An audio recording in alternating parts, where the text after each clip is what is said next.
नमस्कार सभी दोस्तों को ऑनलाइन कॉन्सेप्ट क्लासेस की इस लेटेस्ट लाइव स्ट्रीम में आपका दोस्तों सभी का दिल से वेलकम। दोस्तों आज हम एक नेक्स्ट टॉपिक कवर करने जा रहे हैं। हमने ओम नियम की व्युत्पत्ति यानी ओम नियम का सदिश रूप या आप कह सकते हैं ओम नियम का सूचक रूप के बारे में इससे पहले की क्लास में हमने डिटेल पूर्वक बात की थी। आज मैं आपको रेसिस्टिविटी और कंडक्टिविटी के बारे में बताऊंगा। क्या होता है आपका रेसिस्टिविटी प्लस कंडक्टिविटी, दोनों एक दूसरे के भाई हैं, ठीक है। एक में अपोजिट काम होता है तो एक में डायरेक्ट काम हो जाता है, बट काम सेम है। कैसे वो भी हम समझेंगे। एक आपका रेसिस्टिविटी आता है और एक आपका आता है कंडक्टिविटी। नाम से क्लियर हो रहा है, रेसिस्टिविटी कंडक्टिविटी। तो दोस्तों रेसिस्टिविटी क्या होता है? इंग्लिश में रेसिस्टिविटी को इंग्लिश में रेसिस्टिविटी में मतलब रेसिस्टिविटी कहते हैं। उसके बाद हिंदी में इसे कहते हैं प्रतिरोधकता। हमने पढ़ा था प्रतिरोध फिर प्रतिरोधकता, ठीक है। प्रतिरोध को हम कहते हैं रेसिस्टेंस, प्रतिरोधकता को हम कहते हैं रेसिस्टिविटी। उसके बाद आता है आपका कंडक्टिविटी, विशिष्ट प्रतिरोधकता। तो ध्यान से देखते आइए क्या होता है रेसिस्टिविटी। टॉपिक है आपका प्रतिरोधकता। प्रतिरोधकता क्या है आपका? प्रतिरोधकता इंग्लिश में कहते हैं रेसिस्टिविटी। तो रेसिस्टिविटी आपका क्या होता है? ध्यान से देखो। रेसिस्टिविटी की हम फॉर्मूले की बात करें तो R बराबर रो एल अपॉन में ए आ जाता है डायरेक्ट। ये कैसे आता है तो देखो ध्यान से। देखो रेसिस्टिविटी की मैं बात करूं तो डायरेक्ट ये क्या होती है, किसी चालक के प्रतिरोध के लंबाई के समानुपाती होती है आपका रेसिस्टिविटी यानी प्रतिरोधकता। ये किसी चालक का प्रतिरोध मैंने मान लिया R। सपोज कोई चालक है, उसका मैंने प्रतिरोध मान लिया R। अब R डायरेक्ट किसके समानुपाती है? लेंथ के समानुपाती है यानी लंबाई के समानुपाती है। इसको मैंने मान दिया, दे दिया समीकरण नंबर फर्स्ट, ठीक है। ओके, अब आता है आपका सेकंड। और किसी चालक का प्रतिरोध उसके एरिया की क्या होता है? व्युत्क्रमानुपाती होता है। क्या होता है? व्युत्क्रमानुपाती। तो R बराबर R व्युत्क्रमानुपाती 1 में A, ये होता है आपका समीकरण नंबर सेकंड। कोई दिक्कत? नो प्रॉब्लम होनी चाहिए आपको। देखो किसी चालक का प्रतिरोध उसकी लंबाई के तो अनुक्रमानुपाती होता है यानी समानुपाती होता है, तथा उसके एरिया के क्या होता है? व्युत्क्रमानुपाती होता है। उससे ही हम रेसिस्टिविटी नाम दे देते हैं। अब देखो मैं समीकरण 1 और 2 की मैं बात करूं, इनको आपस में मिलाऊं तो समीकरण 1 हुआ 2 से, समीकरण फर्स्ट एवं सेकंड से। अब देखो समीकरण फर्स्ट और सेकंड को मैं कंबाइन करूंगा, जोड़ूंगा, तो R समानुपातिक पहले आएगा आपका L, उसके बाद गुणा हो जाएगा A अपॉन में R का। A अपॉन मेरा तो बना अपॉन में A का। कोई दिक्कत? वैसे मैं इसको डायरेक्ट भी लिख सकता हूँ, बट मैं आपको एक एक पॉइंट समझाना चाहता हूँ। डायरेक्ट में ऐसे भी इसको लिख सकता R समानुपातिक L अपॉन में A, ठीक है। ठीक है, वो भी रीजन यही आएगा आपका, कैसे भी कर लो आप। तो हम इसका गुणा इससे कराएंगे तो R समानुपातिक L अपॉन में A ही आ जाएगा, ठीक है। ठीक है, ओके। क्योंकि R के व्युत्क्रमानुपाती क्या है? लंबाई है, और आर के मेरा तो आर के समानुपाती आपकी लेंथ है, और आर के व्युत्क्रमानुपाती आपका क्या है? एरिया है। कोई दिक्कत? यदि मैं समानुपाती के चिन्ह को हटाऊं तो यहाँ पर आता है आपका रो एल अपॉन में ए। रो क्या है यहाँ पर? ये विशिष्ट प्रतिरोध है, मेरा तो नियतांक है। बात करूँ तो विशिष्ट प्रतिरोध की बात करेंगे। ये आपका क्या है? नियतांक है। तो R बराबर में रो एल अपॉन में ए, ये किसका फॉर्मूला आ गया? रेसिस्टिविटी यानी प्रतिरोधकता का। अब बात आती है प्रतिरोधकता जो किस पर डिपेंड होती है, किस पर निर्भर करती है? तो ये पदार्थ की प्रकृति एंड टेम्परेचर पर निर्भर करती है, ठीक है। अब बात करते हैं हम, जैसे आपका समीकरण नंबर आपका क्या है? फर्स्ट है R डायरेक्ट समानुपाती किसके था? L का। यदि हम किसी चालक की लंबाई को बढ़ाएंगे तो उसका प्रतिरोध भी बढ़ेगा ही बढ़ेगा, ये याद रख लेना। जितना हम किसी चालक की लंबाई को बढ़ाएं या किसी चालक का प्रतिरोध बढ़ाएं, तो उसका प्रतिरोध भी उतना ही इंक्रीज हो जा मेरा मतलब इंक्रीज होगा जितना आपका चालक की लंबाई बढ़ेगी। चालक की लंबाई मानो मतलब समथिंग समथिंग कुछ कुछ है, तो प्रतिरोध भी कुछ कुछ भी होगा। ठीक है, ये आप रिलेट कर सकते हैं क्योंकि डायरेक्ट समानुपाती है। यदि आप एरिया को कम करोगे तो आपका प्रतिरोध कम हो जाएगा। बिल्कुल इजी बात है। देखो सपोज मैं आपको फीलिंग ले दिवाता हूँ। देखो सपोज ये आपका क्या है, चालक है। रफली डायग्राम डायग्राम बना रहा हूँ। ये आपका चालक है। अब कह रहा है आर बराबर में रो को 1 मिनट के लिए गायब कर दो। इससे हम यूज करते हैं इस समीकरण से। तो आर समानुपाती एल अपॉन में ए प्रतिरोध लंबाई के समानुपाती है और एरिया के क्या है, व्युत्क्रमानुपाती है। अब देखो आर किसके समानुपाती था, आर था मेरा मतलब एक एल के तो समानुपाती है, उसके बाद ए के क्या है, व्युत्क्रमानुपाती है। यदि आप एरिया को बढ़ाएंगे, अब जैसे मेरा मतलब जैसे ये 1 सेंटीमीटर का क्या चालक है यानी कंडक्टर है। ठीक है, अब देखो इसकी फिक्स है लेंथ 1 सेंटीमीटर या 2 सेंटीमीटर। अब देखो यदि हमने एरिया को बढ़ा दिया गया तो हमारा प्रतिरोध भी बढ़ेगा ही बढ़ेगा, बिल्कुल बढ़ेगा, क्योंकि ये व्युत्क्रमानुपाती में। इसलिए यदि हमारा एरिया बढ़ेगा तो हमारा प्रतिरोध भी अपने आप ही इंक्रीज होता जाएगा। ठीक है, और समीकरण नंबर फर्स्ट में मैंने आपको बता दिया है, लंबाई को जैसे बढ़ाएंगे आपका प्रतिरोध भी जैसे ही बढ़ेगा जैसे। ठीक है, उसके बाद व्युत्क्रमानुपाती की बात करूं, एरिया को बढ़ाएंगे तो आपका क्या रेसिस्ट मेरा तो प्रतिरोध भी बढ़ेगा ही बढ़ेगा। ओके, उसके बाद आती है आपकी नेक्स्ट बात। यदि आप एरिया को कम करोगे तो रेसिस्टिविटी मेरा तो प्रतिरोध भी आपका बढ़ेगा ही बढ़ेगा। ठीक है, उल्टी सीधी एक बात समान ही होती है। ठीक है, ये समझो आप। ठीक है, तो यहाँ तक आपको मेरे हिसाब से समझ में आ चुका होगा जो मैं आपके लिए समझाना चाहता था, जो बात मैं आपके लिए शेयर करना चाहता था। एक बार आप इसका एक बार स्क्रीनशॉट लें, फिर मैं आपको इसकी इंटरेस्ट कहानी बताऊंगा आगे की तरफ।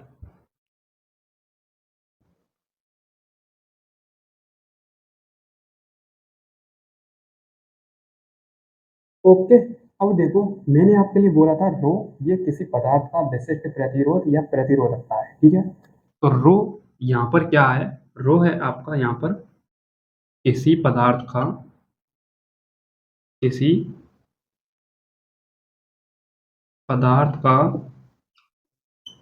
विशिष्ट प्रतिरोध या प्रतिरोधकता है।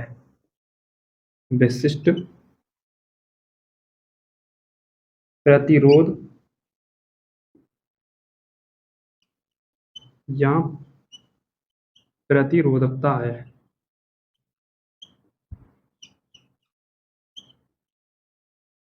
Okay, simple.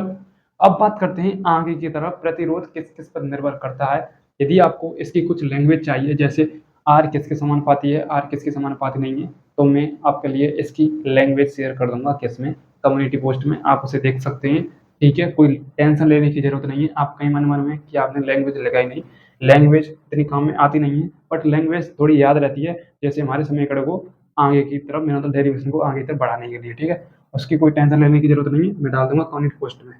तो रो किसी पदार्थ का विशिष्ट प्रतिरोध या प्रतिरोधकता है। ओके, अब बात करते हैं प्रतिरोध मेरा तो इसकी मात्रा की बात कर लेते हैं सबसे पहले। किसकी बात कर लेते हैं, इसकी मात्रा की बात कर लेते हैं सबसे पहले। देखो सबसे पहले हम बात करेंगे मात्रक की।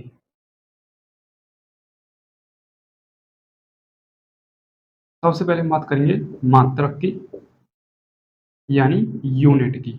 तो फॉर्मूला क्या है आपका, आर बराबर में रो एल अपॉन में ए। हमें किसका याद करना है, रो का, क्यों ये है ना प्रतिरोधकता रेसिस्टिविटी। तो आर का गुणा इससे हो जाएगा ए से, अपॉन में एल का गुणा नीचे हो जाएगा, कोई दिक्कत। तो रो बराबर में आर का क्या होता है, आर अपने अपने आप में प्रतिरोध होता है। प्रतिरोध का क्या होता है, ओम होता है। क्या होता है, ओम होता है। ठीक है, इनटू एरिया को एरिया रहने दो, कोई दिक्कत नहीं है, या एरिया का आप मीटर स्क्वायर भी कर सकते हैं, कोई दिक्कत लेने की जरूरत है नहीं है। उसके बाद लंबाई का क्या होता है, मीटर होता है। 1 मीटर से 1 metre cancel, tata bye bye. Equal में आपका 1 मिनट सीरीज ज़्यादा है यहाँ पर। तो देखो ओम इंटू मीटर, ये किसका हो गया, प्रतिरोधकता रेसिस्टिविटी का क्या हो गया, मात्रक हो गया। स्क्रीनशॉट एक बार जरूर लें।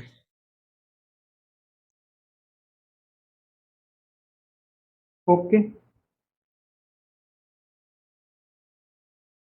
कोई दिक्कत, ठीक है, यहाँ तक आपको क्लियर हो चुका होगा। अब बात करते हैं आगे की तरफ। प्रतिरोध किस पर निर्भर करता है? निर्भरता, प्रतिरोधकता की निर्भरता, प्रतिरोधकता की निर्भरता, प्रतिरोधकता यानी रेसिस्टिविटी की निर्भरता, प्रतिरोधकता की निर्भरता।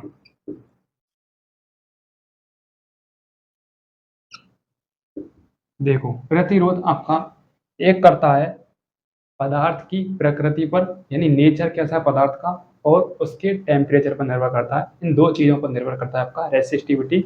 जैसे मैंने धारिता के बारे में बताया था, धारिता किस पर निर्भर करती है? उसके थोपड़े पर निर्भर करती है, आकृति आकार पर। जैसे आपका बी मतलब ओम के नियम में बी बराबर आई आर, प्रतिरोध किस पर निर्भर करता है? वो आई और बी पर निर्भर नहीं करता है, ठीक है। ओके, यह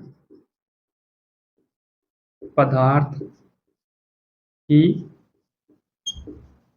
प्रकृति एवं तापमान पर निर्भर करता है,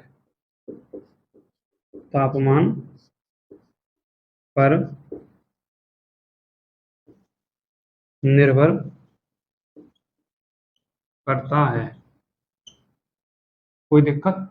यहाँ तक आपका टॉपिक फिनिश प्रतिरोधक का। ये छोटे छोटे टॉपिक हैं आपके, इसकी नोट लें एक बार, ठीक है।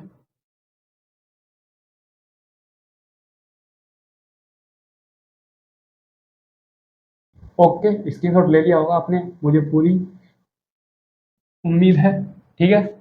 अब आप कहेंगे इसका मात्रक तो निकाल दिया आपने, डायमेंशन फॉर्मूला क्यों निकाला? भाई साहब आप निकाल सकते हैं, क्योंकि ओम क्या होता है? बी बराबर में आई आर, तो उससे हम निकाल सकते हैं। आर की जगह पर आप बी आई रख लेना, इंटू मीटर है, आप कन्वर्ट करके निकाल सकते हैं क्या होता है इसका मेरा तो विमीय सूत्र, वो आप आसानी से निकाल सकते हैं, ठीक है। आगे की तरफ मैं बढ़ता हूँ।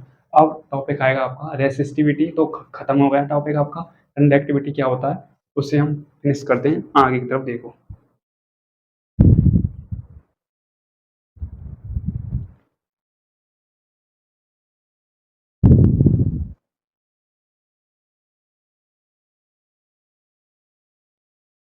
ठीक है, अब देखो, चलते हैं आगे की तरफ।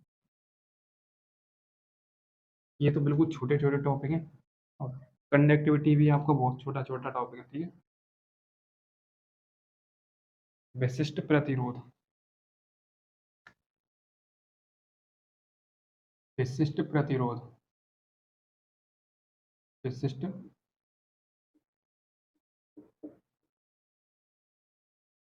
प्रतिरोध, कंडक्टिविटी क्या होता है? कंडक्टिविटी बात करते हैं, देखो ध्यान से। यह प्रतिरोधकता का व्युत्क्रम होता है। ओ एक मिनट एक मिनट एक मिनट, हमें विशिष्ट प्रतिरोध अभी नहीं कराना है, हमें बात करनी है चालकता के बारे में। सबसे पहले चालकता के बारे में बात करते हैं, फिर हम बात पीछे करेंगे चालकता के बारे में। क्या होता है चालकता? देखो, देखो क्या होता है चालकता, क्या होता है? ये प्रतिरोधकता का व्युत्क्रम ही चालकता कहलाती है। प्रतिरोध का उल्टा ही क्या कहलाता है? चालकता कहलाती है। और इसका एक सिंपल फॉर्मूला है, रो बराबर में 1 अपॉन में पी, ठीक है। ये चालकता का फॉर्मूला है, डेफिनेशन में लिख देता हूँ, छोटा टॉपिक है बहुत ही, 1 सेकंड का टॉपिक है वैसे तो।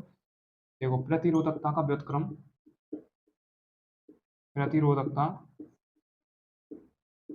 का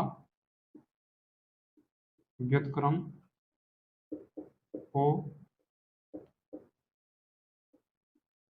चालकता कहते हैं, ठीक है। छोटा टॉपिक है, फॉर्मूला याद रखना है आपको, ओनली ओनली, ठीक है।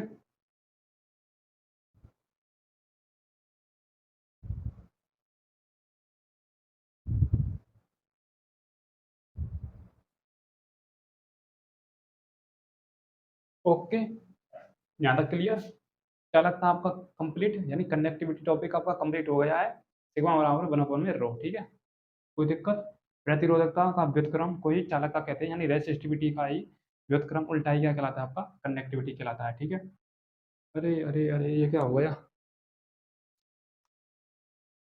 सिग्मा बराबर में 1 अपॉन में रो आएगा यहाँ पर, ठीक है। हमने गलत लिख दिया। ओके, क्यों आया? क्योंकि व्युत्क्रम हमें निकालना है। पहले हमारा आर बराबर में क्या था? आर बराबर में रो एल अपॉन में ए था, ठीक है। तो रो बराबर में आर ए अपॉन में एल, ठीक है। अब इसका है हमें क्या व्युत्क्रम ही याद करना था ना, तो व्युत्क्रम सिग्मा बराबर में वन अपॉन में रो, ठीक है। इसका मात्रक आ जाता है वन अपॉन में रो ओम इंटू मीटर। कभी कभी इसे हम मोहो भी बोल देते हैं। सीमेन भी इसका मात्रक हो जाता है, मतलब सीमेन भी इसका मात्रक भी हो जाता है चालकता का, ठीक है। इसका चालकता का, ठीक है। तो ये आपका टॉपिक यहाँ तक फिनिश हुआ, कनेक्टिविटी, चालकता, प्रतिरोधकता का व्युत्क्रम आपका क्या कहलाता है, चालकता, ठीक है। तो यहाँ पर आपका टॉपिक ये खत्म। अब मैं आगे टॉपिक की एक और की बात कर लेता हूँ। आगे देखो, चालकता की हमने बात कर ली थी। तो चालक पदार्थ होते हैं आपके, चालक होते हैं, अर्धचालक होते हैं, मिश्र धातु होती है जैसे क्रोमियम, टंगस्टन, ये आपकी मिश्र एलॉय धातु होती हैं, ठीक है। तो इनकी मैं बात करूं तो आगे हम बात कर लेंगे इनकी। सबसे पहले हम बात करते हैं ओमीय पदार्थ और अनओमीय पदार्थ क्या कहलाते हैं। देखो ओमीय पदार्थ क्या कहलाते हैं, ओमिक और नॉन ओमिक क्या होते हैं। देखो मैं सिंपल बात करूं तो ओमीय पदार्थ क्या होते हैं। ओमीय पदार्थ वे होते हैं जो ओम के नियम की पालना करते हैं, वो आपके ओमीय पदार्थ कहलाते हैं। अनओमीय पदार्थ क्या होते हैं, वे पदार्थ जो ओम के नियम की पालना नहीं करते, वे आपके अनओमिक कहलाते हैं, यानी अनओमीय पदार्थ कहलाते हैं। तो बात करते हैं सबसे पहले ओमीय पदार्थ की बात हम करते हैं। ओमीय पदार्थ, देखो ओमीय पदार्थ क्या होते हैं। ओमीय पदार्थ वे पदार्थ होते हैं जो ओम के नियम की पालना करते हैं। वे पदार्थ जो ओम नियम की पालना करते हैं, पालना करते हैं, वे ओमिक पदार्थ कहलाते हैं, ठीक है। अब देखो तो आपने पढ़ा होगा बी बराबर में आई आर, बी बराबर में आर आई होता है, ठीक है। अब देखो ये तो आपका क्या था, कांस्टेंट था, यानी समानुपातिक स्थिरांक था, ठीक है, नियतांक था, ठीक है। और बी डायरेक्ट आई के क्या था, समानुपाती था, यानी विभवांतर डायरेक्ट करंट के समानुपाती था। हमने इसमें जो ग्राफ बनाया था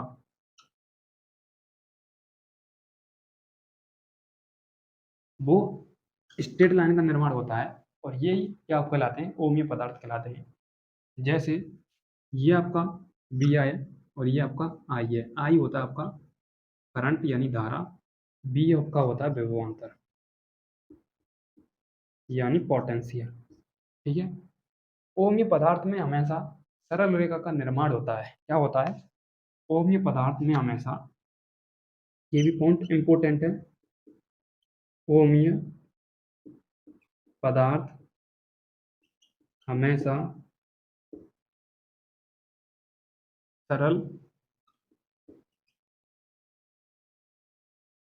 आलेख का निर्माण करते हैं, निर्माण करते हैं, सरल, ठीक है। सीधी रेखा या आप न्यू भी बोल सकते हैं, सीधी रेखा का निर्माण करते हैं, डायरेक्ट सीधी रेखा का निर्माण करते हैं।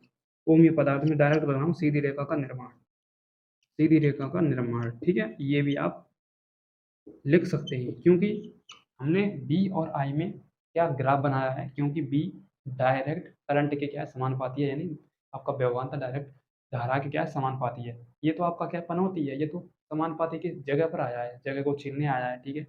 कांस्टेंट है, नियतांक है, इसलिए हमने बी और आई में क्या बनाया है, आपका ग्राफ बनाया है। ये एक सीधी रेखा का निर्माण होता है, यही आपका ओमीय पदार्थ में आता है। एक बार स्क्रीनशॉट जरूर लें।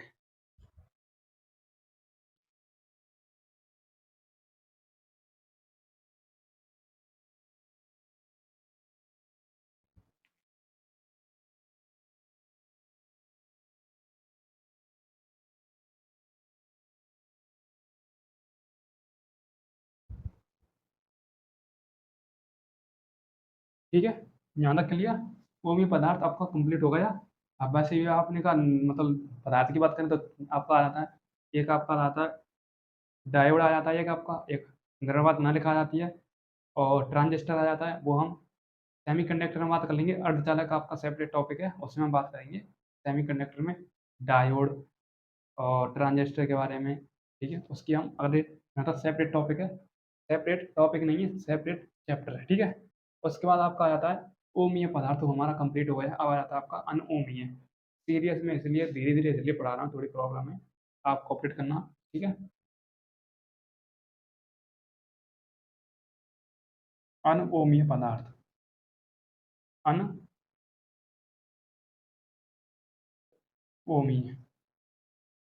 इसमें मैं डायरेक्ट बताऊंगा आपका, इसमें मैं डायरेक्ट बताऊंगा आपका, वे पदार्थ जो ओम के नियम की पालना नहीं करते हैं, वे आपका क्या कहलाते हैं, ओमीय पदार्थ कहलाते हैं। ठीक है, इसमें ग्राफ कुछ इस प्रकार का बनेगा। पी एन संधि डायोड डायोड का पढ़ा होगा आपने, इस प्रकार से कुछ लहरा हुआ। ठीक है, अनोमीय पदार्थ में आ जाता है ये ग्राफ। ठीक है आपका,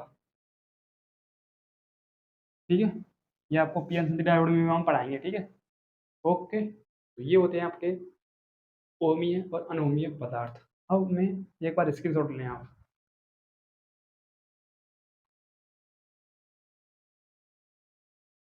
ठीक है, ओके। और कुछ इसमें ग्राफ ऐसे भी बन जाता है, जैसे इस प्रकार से। ठीक है, लगभग हमारा हुआ था। ठीक है, इनकी डेफिनेशन पता होना चाहिए, और कुछ नहीं, एक नंबर में पूछी जाती है। अब मैं यहाँ पर इसको स्टॉप करता हूँ क्लास को। अब मुझे एक बात कहनी है दोस्तों, आपसे एक उम्मीद लगाए बैठा हूँ कि अब हमारे चैनल पर करीब करीब 250 सब्सक्राइब कंप्लीट हो चुके हैं। कितने हो चुके हैं, 250 सब्सक्राइब कंप्लीट हो चुके हैं। 215 के समथिंग समथिंग यानी ऊपर ही हो चुके हैं। तो दोस्तों अब मेरी एक उम्मीद है आपसे कि आप एक के कब तक करा सकें इन सब्सक्राइबों को। तो 215 हमारे चैनल पर सब्सक्राइब हो चुके हैं, और हमने मेहनत भी खूब की है। 12th फिजिक्स में हमने मतलब इलेक्ट्रिक करंट चैप्टर तक हमने खूब मेहनत की है आपके साथ। अब तक हमें रिजल्ट यही मिला है। अब हमारा टारगेट 1K का है। 1K तक आप कितनी मतलब कितने टाइम तक करा सकें, वो आप कमेंट में ज़रूर बताएं मुझे। और एक ये आपके इसी महीने में हो जाना चाहिए, तभी मैं हाँ समझूंगा कि आप सपोर्ट कर रहे हैं। 1K सब्सक्राइब तो देखते हैं कब तक होते हैं। मैं यहीं पर स्टॉप करता हूँ इस वीडियो को। Thank you so much. कोई गलती हुई मुझसे माफ़ी चाहता हूँ, और कोई आपको डाउट है क्लियर कर देंगे हम उसको। आपका भाई हाजिर रहेगा सदा आपके लिए। Thank you so much. Love you all. जय हिंद, जय भारत। Thank you.